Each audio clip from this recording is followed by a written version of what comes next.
교회에 역사가 있다라는 건 참 좋습니다. 왜냐하면 역사라는 거는 때론 맑은 날도 있었고 흐린 날도 있었죠. 그런데 그 고비고비들마다 헤쳐왔다라는 겁니다.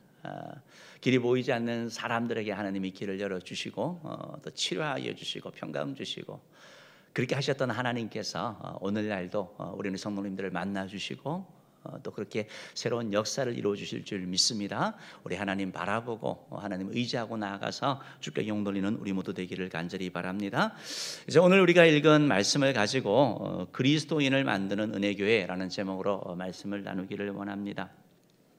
오늘 본문에 나오는 교회는 안디옥 교회입니다. 안디옥 교회입니다. 사도행전 11장에 나오는 교회가 안디옥 교회입니다. 안디옥이라는 지명은 성경의 여러 곳에서 나오는데 사도행전에는 비시리아 안디옥 그리고 수리아 안디옥 두 군데의 안디옥이 나오게 됩니다.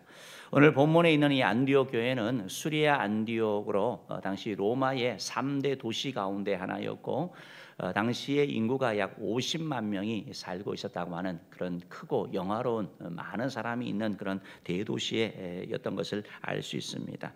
오늘 이 안디옥 교회가 어떻게 설립이 되었는지 어떻게 창립이 되었는지 그 배경이 오늘 성경이 말씀하고 있는데요. 사도행전 11장 19절부터 20절 말씀을 한번 읽어보도록 하겠습니다. 읽어봅시다. 시작. 그때 스데반의 일로 일어난 환란으로 말미암아 흩어진 자들이 베니게와 구브로와 안디옥까지 이르러 유대인에게만 말씀을 전하는데 그 중에 구브로와 구레네 몇 사람이 안디옥에 이르러 헬라인에게도 말하여 주 예수를 전파하니 19절 말씀해 보니까 그때의 스데반의 일로 일어난 환란 그것은 바로 예루살렘 교회에서 예루살렘 교회의 핍박이 일어났죠. 스데반을 돌로 쳐서 죽이는 그런 일이 있었습니다. 그 일을 기점으로 예수 믿는 자들에게 대한 대대적인 박해와 핍박이 시작이 되었습니다. 그래서 예루살렘 교회의 지도부에서 사도들, 교회의 목회자들만 제외하고 나머지 성도들은 피하라고 얘기하게 됩니다. 그래서 성도님들이 여러 곳으로 흩어지게 됐는데 그 흩어진 지역이 베니게, 구브로, 안디옥까지 이렇게 흩어졌다고 얘기를 하고 있습니다. 그 흩어진 사람들이 그곳에서 바로 복음을 전합니다. 오늘 말씀을 전했다고 얘기를 하고 있습니다. 처음에는 유대인들에게 말씀을 전하고 20절 말씀에 보니까 그리고 나서 헬라인에게도 이방인에게도 복음을 전하게 되고 그리하여 안디옥에 바로 교회가 탄생했다라는 것입니다. 오순절 성령 강림을 통해 가지고 예루살렘 교회가 탄생했습니다. 이 예루살렘 교회에 극심한 핍박과 환란이 일어나자 그 교인들이 흩어지게 되고 그 흩어진 교인들이 안디옥 지역에서 복음을 전함으로 말미암아 안디옥 교회가 시작되었다라고 성경은 말씀하고 있는 것입니다. 우리 파워포인트를 통해서 지도를 조금 보면 이렇게 되어져 있습니다. 여러분 예루살렘 지역이 있죠. 노란색으로 되어 있는 예루살렘 저 지역에 있는 저 교회에서 핍박을 피해 가지고 저 안디옥 지역까지 바로 저렇게 흩어져 가게 된 거. 구브로와 그리고 베니게와 안디옥까지 이렇게 흩어졌는데 상당한 거리인 것을 보게 됩니다. 그러니까 핍박이 얼마나 극심했는지 알 수 있는 거죠. 저 멀리에 있는 저 지역에서 바로 안디옥 교회가 세워진 것이죠. 근데 이제 안디옥 교회를 생각할 때 이방인과 또 유대인들에게 복음이 전해졌을 뿐만 아니고 안디옥 교회 또 하나 놓칠 수 없는 것이 바로 안디옥 교회에서 처음으로 그리스도인, 오늘날 우리가 광범하게 사용하는 그리스도인이라는 칭호가 여기서 불려지게 되었다라는 것입니다. 26절 B 부분을 한번 읽어보도록 하겠습니다. 읽어봅시다. 시작. 제자들이 안디옥에서 비로소 그리스도인이라 일컬음을 받게 되었더라. 예. 안디옥에서 비로소 처음으로 그리스도인이라 일컬음을 받게 되었다. 역사적으로 이렇게 설명하고 있습니다. 그리스도인, 그리스도께 속한 사람들, 그리스도를 닮은 사람들, 그리스도를 믿는 사람들 여러 가지로 표현할 수 있겠죠. 이 그리스도인들이라고 특별한 그런 무리라고 이렇게 칭하게 된 것을 보게 되는 것입니다. 그렇다면 안디옥 교회 성도들을 왜 이렇게 그리스도인이라고 이렇게 칭하고 불려지게 되었습니까? 오늘 말씀을 통해서 이렇게 살펴보기를 원하는데요. 그리스도인이라 불린 이유들이 나타납니다. 오늘 말씀을 통해서 네 가지를 살펴보기를 원합니다. 왜 그들을 그리스도인이라고 했는지 한번 첫 번째는 바로 이들이 예수님을 믿는 자이기 때문이었습니다. 그리스도인이라는 말 자체에는 예수님을 믿는 자다라는 것이 포함되어져 있다라는 것입니다. 이것이 너무나 중요한 것이죠. 그리스도를 믿음으로 말미암아 시작되는 것이 바로 그리스도인입니다. 11장 21절 말씀 한번 읽어볼까요? 읽어봅시다. 시작. 주의 손이 그들과 함께 하심에 수많은 사람들이 믿고 주께 돌아오더라. 예, 수많은 사람들이 뭘 믿었다고요? 사람들이 뭘 믿은, 예수님을 믿은 걸 말하는 거거든요. 믿은 것을 말하는 거예요. 믿은 사람들이 주께 돌아왔다. 주의 손이 그들과 함께하며 하나님의 권능이 그들과 함께한 그런 표현이고요. 많은 사람들이 믿고 주께 돌아왔다. 기독교인이 되었다. 예수 믿는 자가 되었다라고 표현하고 있는 거죠. 그들이 믿었다라고 성경은 말하고 있습니다. 사랑하는 성도 여러분, 예수님을 아는 자와 믿는 자는 비슷해 보이지만 하늘과 땅 차이가 나는 것입니다. 교회를 다니다 보고 아니면 다른 것을 통해서 예수님에 대해서는 알 수 있습니다. 4대 성인 가운데 하나, 위대한 사람, 그분의 가르침도 알 수 있습니다. 교회를 다니지 않아도 어느 정도는 알 수 있습니다. 그분이 행한 그런 기적적인 사건들도 아마 들어서 알 수 있을 것입니다. 그런데 이런 지식적인 것으로는 그리스도를 아는 것으로는 그리스도인이 되지 못한다라는 것입니다. 그리스도인은 예수님을 바로 하나님의 아들로 구원자로 메시아로 믿는 자를 말하는 것입니다. 베드로처럼 예수님을 향하여 하나님의 아들이요 또 구원자로 바로 메시아로 믿는 자, 그가 바로 그리스도인이 된다라는 것입니다. 하나님께서 우리 인간을 구원하기 위하여 구약부터 얘기한 바로 메시아, 그분이 바로 예수님이다라는 사실을 믿는 자, 그 사람이 바로 그리스도인의 시작점이 된다라는 것입니다. 예수님에 관한 지식은 어떻게 보면 학문을 공부하는 종교학에서 공부하는 학생이라든지 교수님이 훨씬 더 많이 알 것입니다. 더 깊이 알 수도 있습니다. 많은 지식을 가지지 못했다 하더라도, 적은 지식을 갖고 있다 하더라도 예수님이 바로 하나님의 아들 메시아인 것을 믿는 사람이 그리스도인이 된다라는 것입니다. 그리고 믿는 자에게 성경은 영생을 준다라고 성경은 말씀하고 있는 것입니다. 그러므로 중요한 것은 그리스도인이라는 것은 예수님을 믿는 자, 바로 구원자로 믿는 것이다 라는 것을 여러분 꼭 기억하시면 좋겠습니다. 두 번째로 그리스도인이라고 할 때는 바로 이 믿는 예수님을 증거하는 자, 바로 예수님을 전도하는 자가 바로 그리스도인 것입니다. 그리스도인은 예수님을 전하는 자입니다. 여러분, 오늘 이 본문의 배경을 말씀드렸지만 예루살렘 교회에 핍박이 일어나가지고 재산도 집도 그리고 직업도 다 포기하고 피난 간 거잖아요. 그들의 삶이 누추한 삶 아니겠습니까? 무슨 기반이 있는 삶이 아니잖아요. 그런 삶 가운데서도 그들이 뭘 했습니까? 예수님을 전했다라고 오늘 성경은 말하고 있습니다. 왜 그들이 예수님을 전합니까? 그리스도인이기 때문에 그런 거죠. 다시 말해서 그리스도인은 예수님을 빼고 말하기가 어려운 거예요. 어떤 집사님이나 권사님하고 이렇게 얘기하다 보면 예수님을 안 믿는 척해도 사용하는 용어라든지 어떤 표현에서 나올 수밖에 없는 거거든요. 왜? 예수님이 내 삶에 깊이 관여하고 계시기 때문에.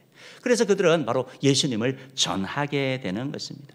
여러분, 오늘 바로 이 본문 말씀이 주어질 때 안디옥에서 그리스도인이라고 칭했다고 하는데, 우리는 생각하기에 와, 영광스럽다, 야, 얼마나 잘했기에 그리스도인이라고 불렀을까라고 생각하기 쉽지만, 처음 이들을 향해서 이 그리스도인이라고 이 칭호는 조롱하는 거거든요.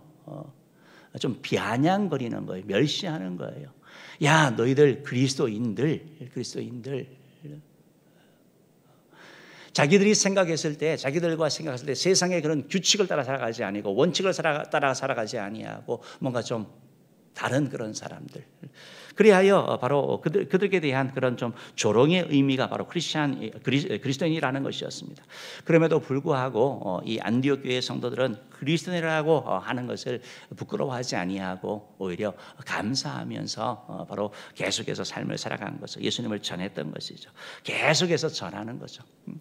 바로 그리스도인은 바로 예수님을 전하는 자라는 것입니다. 세 번째로 그리스도인이 누구냐라고 얘기를 할 때 그리스도인은 바로 성경을 배우는 자가 바로 그리스도인인 것입니다. 예수님의 가르침을 배우는 자가 그리스도인인 것입니다. 예수님을 믿음으로 말미암아 그리스도인이 되지만 그리스도인답게 살기 위해서 예수님의 가르침을 배워야 됩니다. 아이도 이 땅에 태어나고 임신하는 순간 생명이 착상되는 순간 생명이죠. 사람이죠. 그런데 아이가 태어나서 사람답게 살기 위해서 배워야 되는 것처럼 그리스도인은 성경, 예수님이 도대체 무슨 말씀을 할까? 어떻게 살라고 하시는 걸까? 여기에 대해서 관심을 가지고 배우는 것입니다. 오늘 성경 22절을 보면 바로 이런 말씀이 있습니다. 읽어봅시다. 시작.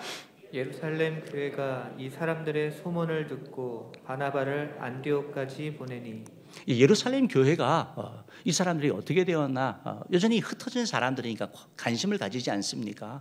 그런데 보니까 안디옥에 예수 믿는 사람이 막 많아졌다라는 거예요. 많아졌는데 보니까 그 가운데는 전도는 할 수 있는데 예수 믿어야 된다라고 말할 수는 있는데, 예수 믿으면 예수님이 당신의 죄를 해결해 줍니다. 예수 믿으면 천국 갑니다. 예수님이 구원자입니다. 뭐 이런 정도의 메시지는 하는데 예수님에 대하여 깊이 가르칠 수 있는 사람이 없는 거죠. 신학적인 교육을 받았다든지 좀 체계적으로 양육할 사람이 없는 거죠. 그래서 오늘날로 얘기하자면 목회자에 해당되는 바나바를 안디옥 교회에 파송을 하는 겁니다. 안디옥 교회에 보낸 거예요.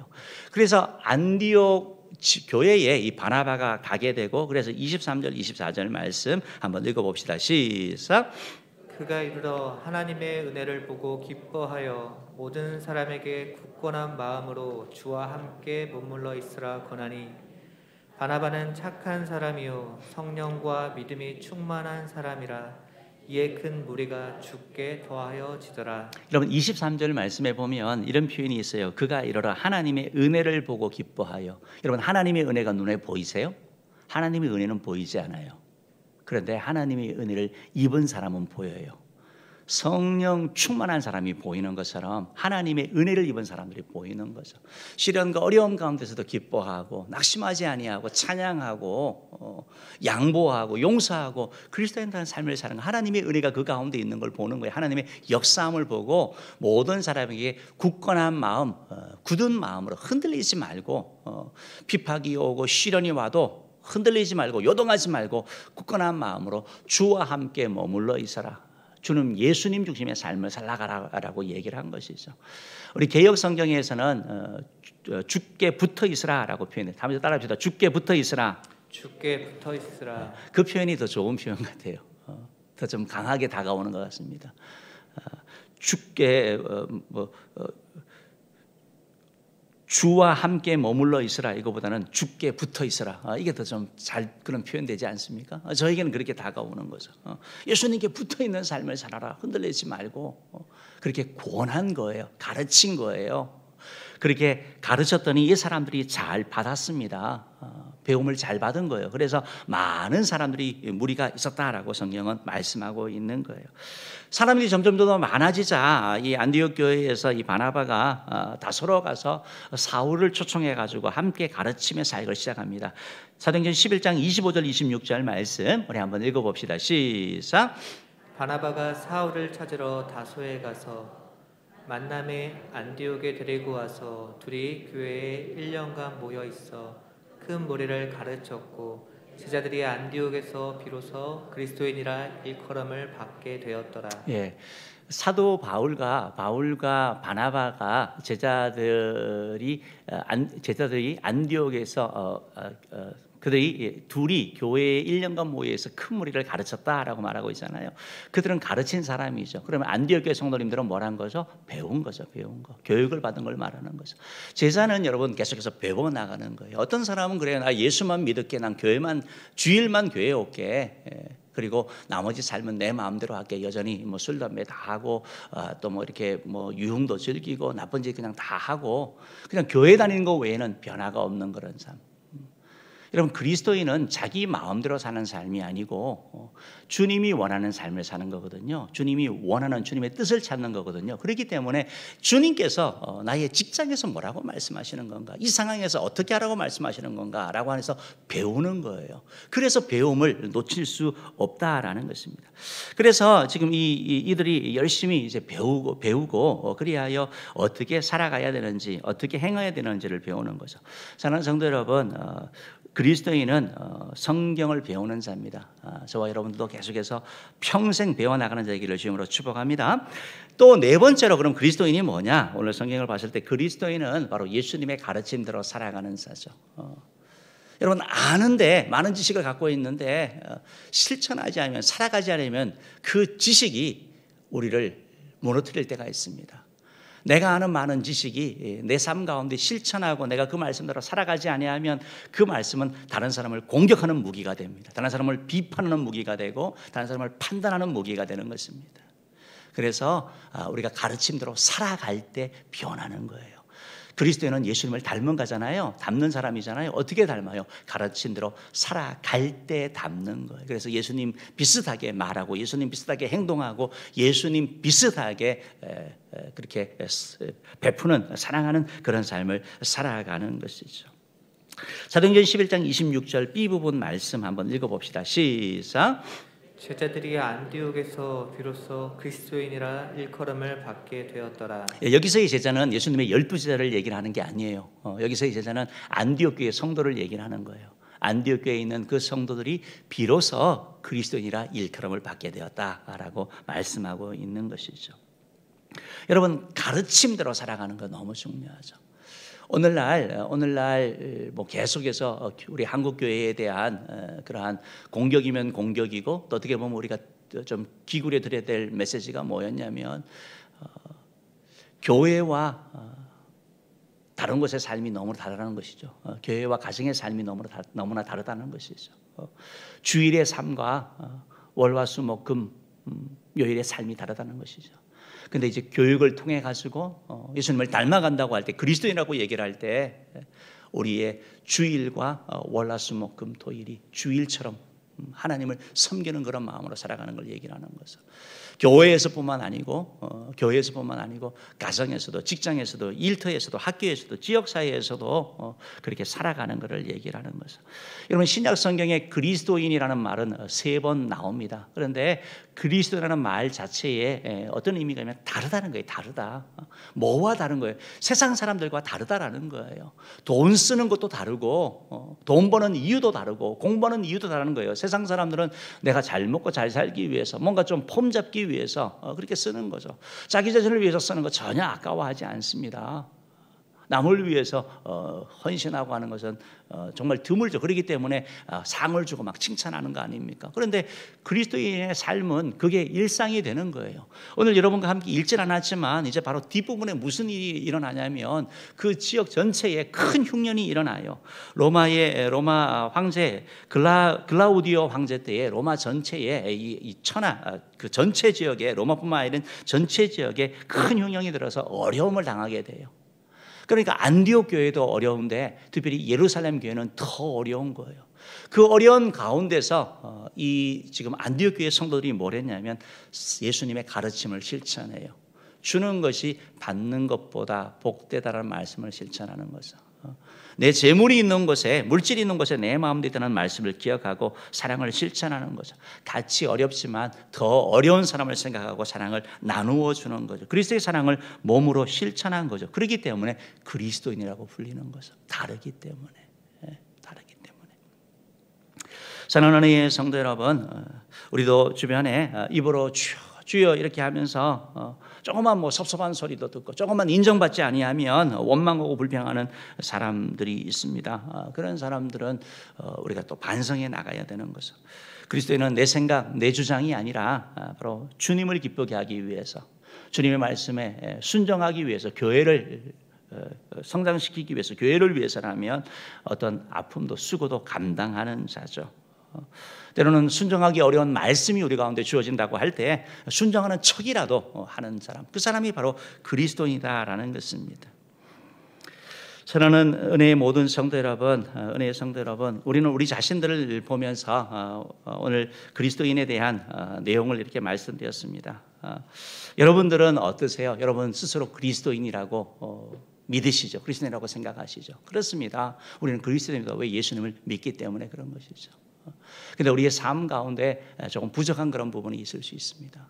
그리스도인인데 예수님을 자랑하지 않는 거, 예수님을 증거하지 않는 거, 예수님 말씀대로 살아가지 않는 거, 여전히 내가 왕이 되고 내가 주인이 된다면 우리 삶을 좀 돌이켜보면 좋을 것 같아요. PPT 한번 좀 줘보실래요? PPT 보면 그리스도인이라는 단어가 크리스티아누스라는 단어를 씁니다.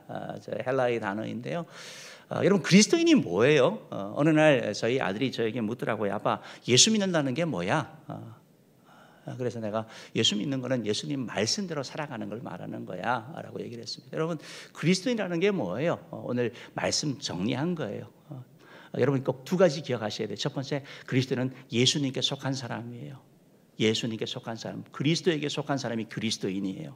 어떻게 예수님께 속할 수 있습니까? 예수님을 믿음으로 말미암아 구원받는, 믿음으로 말미암아 속하게 되는 거예요. 누구로 믿습니까? 구원자로 믿는 거예요. 그리고 예수님께 속했기 때문에 여러분 내가 꿀통에 있다가 나오면 꿀일이 있는 거고 꽃 가운데 있다 보면 꽃향기가 나는 것처럼 내가 예수님에 속했기 때문에 나 삶 가운데 내 삶을 통해서는 예수님이 증거되는 거예요. 예수님이 나타나는 거예요. 전도하게 되는 거예요. 그리스도인이라고 얘기를 할 때 예수님께 속한 자, 그리스도에게 속한 자뿐만 아니고 그리스도를 닮은 자예요. 닮은 자. 이것이 성화라고 표현되어져요. 우리가 평생 수고하고 애쓰고 노력해 나가야 되는 거예요. 여러분의 주변 사람들에게 저와 여러분이 너 그리스도인이야 어떻게 알아? 저 친구 그냥 술 담배 안 해. 저 사람 그리스도인이야 어떻게 알아? 주일날 일요일날 교회 가던데. 저 사람 그리스도인이야 어떻게 알아? 밥 먹을 때 기도하던데. 이 차원에 머문다면 우리는 조금 부족한 거죠. 사실은 우리는 그것이 아니고 예수님이 말씀하신 가르침대로 살아가는 거. 저 친구 그리스도인이야 왜? 잘 참더라. 용서해 주더라. 원수를 축복해 주더라. 저 사람 참 성실하더라. 그리스도인이야. 이것이 바로 그리스도의 가르침을 배우는 것이고 그대로 살아감으로 말미암아 세상의 빛과 소금이 되는 것입니다. 바라기는 우리 모든 은혜의 성도들이 그리스도인으로서 정체성을 가지고 그런 삶을 살아가기를 주의 이름으로 축복합니다. 두 번째로 오늘 우리 은혜교회가 창립 37주년 감사예배를 이렇게 드리는데요. 이제 우리 은혜교회가 그럼 이런 그리스도인을 만드는 그런 안디교 교회와 같이 되려면 어떻게 해야 할까요? 정말 세상은 손가락질하죠. 교회에 대하여, 목회자에 대하여, 성도에 대하여 더 가혹하게 이렇게 손가락질합니다. 여러분 어떻게 보면 그런 손가락질이 만약에 우리가 그리스도인이라고 하는 것 때문에 오늘 안디옥 교회의 성도들처럼 예수님께 속한 자라는 것 때문에 예수님의 가르침 때문에 살아가는 것 때문에 당하는 거라면 그거는 영광스러운 거예요. 그런데 우리가 그리스도인께 살지 못해서 예수는 믿는다고 하는데 전혀 예수 믿는 자 같지 않아서 세상 사람들보다 더 악하고 더 나쁘고 더 흉측해서 비난을 받는다면 그것은 우리가 돌이켜야 될 부분이 있는 거죠. 오늘 우리가 이런 그리스도인을 만드는 은혜교회가 되려면 어떻게 해야 합니까? 두 가지를 이렇게 살펴봤는데요. 첫 번째는 바로 그런 사람을 만드는 거잖아요. 그리스도께 속한 자가 돼야 되게 하는 거잖아요. 그것은 바로 영혼 구원을 최우선으로 하는 교회죠. 영혼 구원을 최우선으로 할 때 그리스도인들이 만들어져요. 여러분 교회는 취미 단체가 아니에요. 정보 단체가 아니에요. 교회는 예수 그리스도를 전하는 것이죠. 예수님이 메시아인 것을 전하는 것이죠. 그래서 바로 교회가 영혼 구원을 최우선으로 해나갈 때, 전도와 선교를 최우선으로 해나갈 때 이 일을 통해 가지고 예수 믿는 자들이 생기는 것이고 신앙을 고백하는 자들이 생기는 것이죠.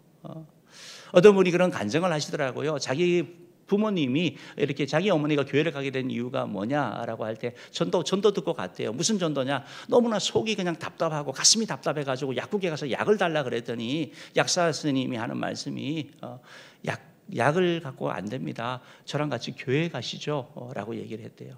그런 말 듣고 그 사람은 가는 거거든요. 여러분 전도와 선교가 우리 삶의 일상이 돼야 되는 거죠. 디모데전서 2장 4절 말씀에 보면 하나님은 모든 사람이 구원을 받으며 진리를 아는 데 이르기를 원한다. 하나님은 구원받기를 원하시고 예수님께서 사도행전 1장 8절에서 우리에게 이렇게 말씀하셨죠. 한번 읽어봅시다. 시작. 오직 성령이 너희에게 임하시면 너희가 권능을 받고 예루살렘과 온 유대와 사마리아와 땅끝까지 이르러 내 증인이 되리라 하시니라. 아멘. 여러분 우리에게 임하시면 우리가 권능을 받는 거예요. 저와 여러분이 받는 거예요. 그리고 우리가 증인되는 거거든요. 전도하라고 말씀하는 거죠. 예수님 증거하라고 말씀하는 거죠. 그러니까 저와 여러분에게 이런 전도의 사명이 있다라는 것입니다. 우리가 거하는 가정에서 또 직장에서 일터에서 우리는 선교사예요. 선교사. 가정에서 우리가 선교사라고 하는 거라고요. 그때 하나님의 영광이 드러나게 되고 복음이 전하여지는 것이 있어. 사랑하는 은혜의 성도 여러분, 우리 은혜교회가 시작을 하면서 처음부터 우리는 전도하는 교회였잖아요. 사람들이 다 알고 있잖아요. 은혜교회 뭐 하는 교회야? 전도하는 교회예요. 다 알고 있다고요. 가정초청주의를 하고 유초청주의를 하고 뭐 코로나에도 하고 어쨌든 우리는 다 해나가는 거예요. 할 수 있는 부분을 하는 거죠. 그때 하나님의 역사하심이 있는 거죠. 그래서 은혜교회를 통해서 예수님을 구주로 믿는 사람이 생겼고 변화되는 사람이 생겼고 새로운 인생을 사는 사람이 생기는 거 아니겠습니까? 교회가 시작하면서부터 개척교회를 후원하고 선교사님을 후원하고 선교사님을 파송하고 또 협력하고 여러분 코로나 상황 가운데서도 우리는 올해 또 더 많은 분들을 이렇게 후원하는 거 여러분 뿌듯하지 않으세요? 다 여러분들이 하시는 거거든요. 우리 교회가 하는 거거든요. 사람들은 지금 다 더 어렵고 그런데 어떻게 그 일을 할 수 있어? 어려우니까 하는 거죠. 하나님이 원하시는 일을 감당하는 거죠. 여러분들 아마 교회 들어오시면서 교회 벽에 어떤 연예인 사진이 붙어 있는 걸 보셨을 거예요. 그게 뭔지 아세요? 전도지예요. 전도지. 예수님이 계십니다라는 거거든요. 코로나 상황에서는 우리가 노방전도도 못하니까 그렇게 해서라도 복음을 전하려고 하는 것이죠. 사랑하는 은혜의 성도 여러분, 우리 은혜교회가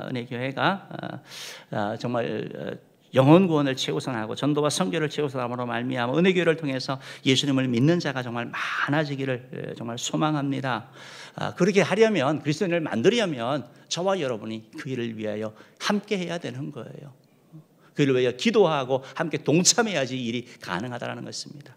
바라기는 우리 모든 은혜의 성도님들이 정말 이 영혼 구원하는 일에 전도와 선교를 위해서 기도와 또 물질로 또 실질적으로 몸으로 함께 동참함으로 말미암아 주님께 영광 돌리는 그런 귀한 교회 만드는 저와 여러분들을 주님으로 축복합니다. 그리고 마지막 세 번째로 그리스도인을 만드는 교회가 되려면 영혼을 구원할 뿐만 아니고 그들을 교육을 시켜야 되는 거죠. 그래서 제자 교육을 할 때 그리스도인이 만들어져요. 여러분 그리스도인은 태어나는 게 아니에요. 그리스도인은 만들어지는 거예요. 어떻게 만들어져요? 훈련을 통해서 만들어지는 거거든요. 가르침을 통해서 만들어지는 거거든요. 우리는 예수를 믿지만 우리는 다 어떤 문화권 가운데 자라게 돼요. 그래서 우리는 동양 문화권에 자라기 때문에 내가 예수를 믿더라도 여전히 뭐 장유교사라든지 아니면 난존여비라든지 이런 유교적인 문화를 가지고 있다라고요. 그런데 이것을 깨트려야 되는 거죠. 어떻게 깨트립니까? 성경 말씀을 통해서 깨트리는 거죠. 성경 말씀에서는 그러면 남자와 여자의 관계가 어떠해야 되느냐, 부부 관계가 어떠해야 되느냐, 직장에서 어떻게 살아가야 되느냐, 사회에서 어떻게 살아가야 되느냐, 여기에 대한 것들을 가르침을 받는 걸 말하는 것이죠. 오늘 마태복음 28장 19절 20절 말씀 한번 읽어봅시다. 시작. 그러므로 너희는 가서 모든 민족을 제자로 삼아 아버지와 아들과 성령의 이름으로 세례를 베풀고 내가 너희에게 분부한 모든 것을 가르쳐 지키게 하라. 볼지어다 내가 세상 끝날까지 너희와 항상 함께 있으리라 하시니라. 예수님이 우리에게 주신 지상 대명이죠.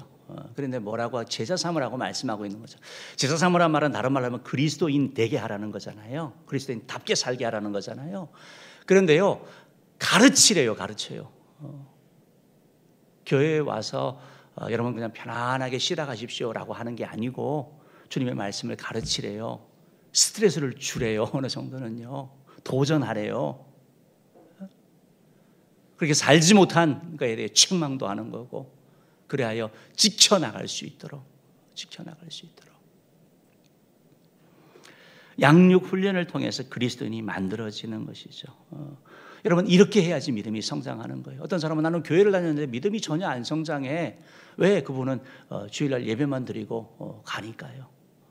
말씀을 배워야 되는 거죠. 말씀의 훈련을 해야 되는 거죠. 그때 우리의 믿음이 성장하게 되고 말씀대로 살아가게 된다라는 것입니다. 여러분, 교회에 여러 가지 프로그램이 많은 거 좋습니다. 여러 가지 그런 소모임이 많고 여러 가지 취미 모임이 많은 거 활기찬 교회 좋습니다. 그런데 그런 육적인 것으로 활기찬 교회가 아니고 영적인 것으로 활기찬 교회가 되어야 되는 거예요. 안디옥 교회도 바나바가 와서 권했습니다. 가르쳤습니다. 사도 바울과 바로 바나바가 1년 동안 가르쳤어요. 뭘 가르쳤을까요? 구원의 도를 가르쳤겠죠. 어떻게 구원을 받는지, 인생의 끝이 무엇인지, 그리고 이 땅 가운데 살아가는데 어떻게 살아가야 되는지, 그리고 어떻게 기도해야 되는지, 주님이 우리에게 원하시는 풍성한 삶을 주신다고 하셨는데 그 풍성한 삶은 어떻게 누릴 수 있는지, 우리가 사회생활을 해나가면서 어떻게 살아가고 어떻게 행해야 되는지, 여러분, 주님이 가르쳐 주시는 것이죠. 우리가 가지고 있는 그런 고정적인 그런 가치관들, 우리의 그런 고정관념을 말씀을 통해서 깨트리는 거죠. 그게 쉽지 않은 거죠. 그러니까 계속 반복해야 되고 계속해서 노력을 해나가야 되는 거죠. 하나님 자녀다운 그러한 삶, 예수 믿는 자다운 삶을 살아가도록 하는 것이죠. 성경 말씀은 우리에게 그렇게 말씀하고 있습니다. 우리 직장 생활을 하시는 분들에게 가정에서 어떻게 살아가야 되는지, 직장에서 어떻게 살아가야 되는지, 고린도서 3장 23절 말씀 한번 읽어볼까요? 한번 읽어봅시다. 시작. 무슨 일을 하든지 마음을 다하여 주께 하듯 하고 사람에게 하듯 하지 말라. 제가 어떤 분을 이렇게 알게 되었는데 그분의 책상에 이제 저 구절이 이제 영어로 써져 있는 거예요.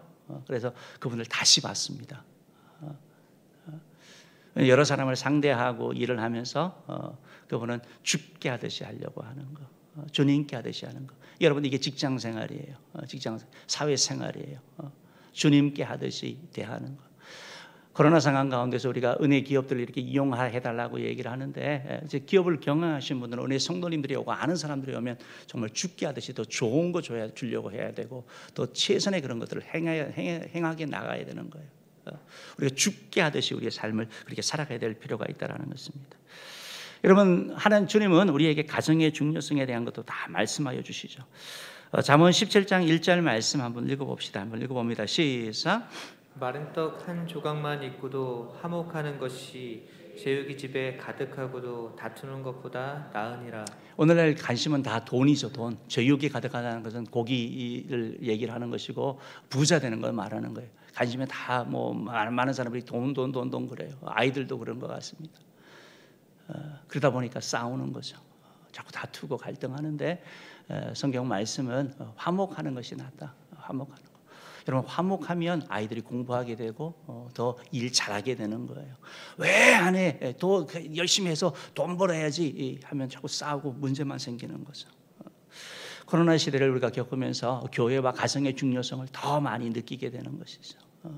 가정에서 우리가 어떻게 살아갈 것인지, 내 역할이 무엇인지. 성경은 우리에게 그렇게 말씀하고 있죠. 사람을 귀히 여기라. 사람을 수단이 아닌 목적으로 대하라고 말씀하는 것은, 모든 사람은 하나님의 형상을 가진 존재다. 그렇기 때문에 사람이 돈이 없다고, 많이 배우지 못했다고, 아니면 외적으로 좀 떨어진다고 그 사람은 함부로 대할 수 있는 사람은 아무도 없는 거예요. 이게 성경의 가르침이에요. 흔히 얘기하는 갑질이 일어나는 이유가 성경의 가르침이 없기 때문에 그러는 것이죠. 그런데 주님은 바로 제자들의 발을 씻기면서 섬김의 본을 보여주신 것을 우리가 알게 되는 것입니다. 그러다 보니까 자녀도 이 말씀을 우리가 받아들이면 자녀도 귀히 여기게 되고 하나님의 선물로 여겨서 정말 귀하게 키우려고 이렇게 애써 나아가는 것이죠. 우리가 이제 지역 사회에도 이렇게 바라보게 되는 것입니다. 이제 교회가 예수님의 가르침은 우리가 왜 우리가 이 지역 가운데 우리 은혜교회가 위치해 있는지, 이 지역 사회에서 우리 교회가 해야 될 일이 무엇인지 주님은 그것을 알기를 원하시고 또 행하기를 원하시는 것이죠. 우리가 지역 사회를 위해서 나름대로 한다고 사랑의 쌀도 하고 사랑의 박수도 하고 여러 가지 행사들에 적극적으로 참여하고 그동안 그렇게 했었습니다. 물론 하면서 저는 이제 예수님 말씀이 왼손이 하는 건 오른손 모르게 하라 그래서 우리 성도님들에게도 처음에는 얘기하지 않고 당회원들만 아는 그런 가운데서 이렇게 추진을 하다가 또 이제 성도님들은 내부에서는 알아야 되겠다 그런 생각이 들어서 사랑의 쌀이라든지 이런 걸 할 때 교회 대표인 장로님을 교인의 대표인 장로님이 가서 와서 이렇게 사진을 찍어서 우리 내부적으로 보여주는 거거든요. 이번에 이런 상황들, 코로나 상황을 겪으면서 좀 더 느낀 게 좀 우리가 하는 이런 부분들도 또 조금 더 나아가야 되겠다, 이런 의견들이 조금 있었던 것 같습니다. 그래서 이번 우리 오늘 창립 감사주의를 지나면서 이제 우리 신대방 이동뿐만 아니고 우리 동작구를 위해서 우리가 할 수 있는 일이 무엇인지 또 살펴보고 또 그 일들도 우리가 또 동참해 나가기를 원합니다. 사랑하는 은혜의 성도 여러분, 우리가 이 땅 가운데 살아가면서 양육 훈련, 제자 교육을 받지 않고서는 신앙이 늘 그 자리에 머물러 있습니다. 그리고 이것은 평생 해야 되는 것입니다. 제자 훈련은 끝이 없습니다. 한 가지 더 말씀드리면, 오늘 이런 본문의 그런 픽박과 환난과 어려움 가운데서 로마 그런 픽박이 있었죠. 교회를 향한 픽박이 열 황제의 놀라운 그런 극심한 픽박이 있었습니다. 근데 그 핍박 가운데서도 그리스도인들은 그리스도인답게 살아갔습니다. 그래서 결국 313년에 기독교가 로마의 국교로 공인이 되지 않습니까? 공인이 되는 이런 일들이 일어나는데, 그런 가운데서 뭐라고 얘기를 하냐면 기독교는 다르다라는 거예요. 다르다. 뭐가 다르냐? 여러분, 로마 쇠망사를 보면 로마의 패한 것 중에, 로마가 무너진 것 중 하나는 바로 성적인 타락입니다. 오늘날 우리 시대처럼 동성애를 비롯한 온갖 그런 자기 한 번뿐인 인생, 네 쾌락을 즐기는 대로 살아라, 그게 만연되어 있는 거죠. 그래서 도대체 아이가 태어났는데 누구 아이인지 모르는 거죠. 그런 삶을 살아가는 거죠. 그러나 그리스도인들은 그렇게 살지 않았습니다. 도덕적으로 순결하게 살았던 거죠. 그렇기 때문에 기독교가 영향력을 행사했던 것이고, 바로 기독교의 영향력이 있었다라는 것입니다.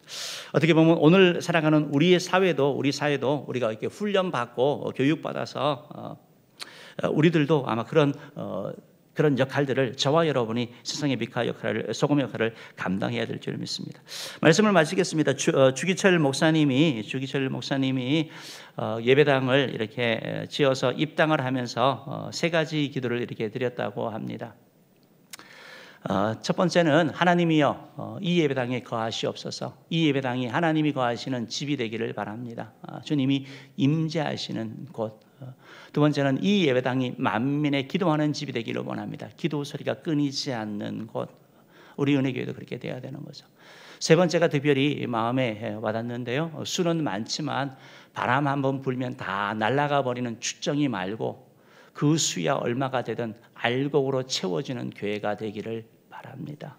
알곡되는 그리스도인.